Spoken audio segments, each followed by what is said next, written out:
¿A qué desventajas se enfrenta la educación en una comunidad rural? Pues existen muchas desventajas, pero existen unas primordiales. Número 1 es que no tienen los medios de transporte para poder llegar a sus aulas. La número 2 es que no tienen muchas veces acceso a esas aulas, es decir, que no tienen ni siquiera una banca o un salón de clases digno para que ellos puedan tomar todo ese aprendizaje que el docente les aporta. Y la número 3 es de que por parte del docente y también por parte de los niños no tienen las tecnologías suficientes para poder potencializar su aprendizaje. ¿Cuáles consideras que son las principales diferencias en la labor del docente en la vida rural y en la vida urbana? Pues existen muchas diferencias, principalmente la cultural.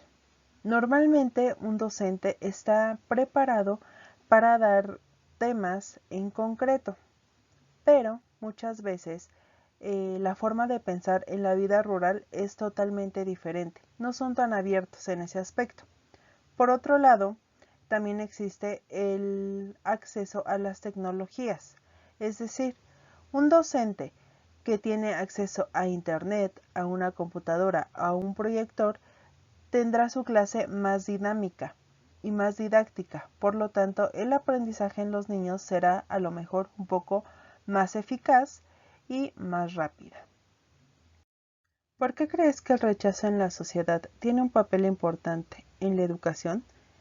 Pues considero que la palabra rechazo conlleva a muchas cosas, es decir, es hacer una diferencia entre uno con el otro, ya sea a nivel cultural, a nivel físico, a nivel socioeconómico, entre otros.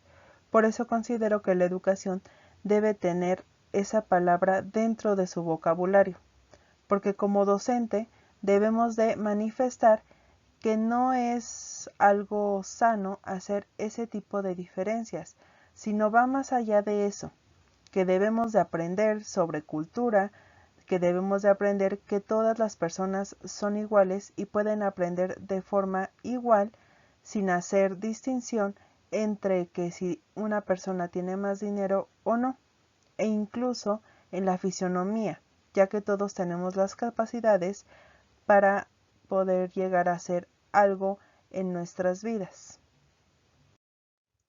¿Consideras que los alumnos que tienen su familia en el ámbito urbano gozan de algún privilegio educativo? Considero que sí, ya que como lo mencionaba anteriormente, una persona que está en el ámbito urbano o su vida es urbana, tiene mucho más acceso a muchas cosas, es decir, desde internet hasta una computadora, y su forma educativa va a ser mucho más amplia, es decir, más privilegiada, porque tendrán más amplio panorama de saber cómo es que se ejecutan las cosas o algunos temas de interés, porque tienen acceso a más museos, a más libros, tan solo el Internet, que es un campo muy grande en donde ellos incluso pueden visitar otro país mediante este medio. Entonces su aprendizaje, por supuesto que será más óptimo y será mucho mejor que en una comunidad rural. Describe en qué consiste el nacionalismo en las escuelas. Pues considero que el nacionalismo es todo aquello que engloba a nuestro país, tanto cultural como forma de pensar e incluso como forma de actuar. Por ejemplo, un nacionalismo que se da en las escuelas es cantar el himno nacional. Todos en México sabemos cuál es nuestro himno nacional, qué lo representa y por qué es tan importante para nuestra patria. Por eso, considero que esa es una de las partes fundamentales, ya que sin importar cultura, forma de hablar, forma de actuar, forma de pensar, sabemos que esto es un respeto y que nos va a identificar como país.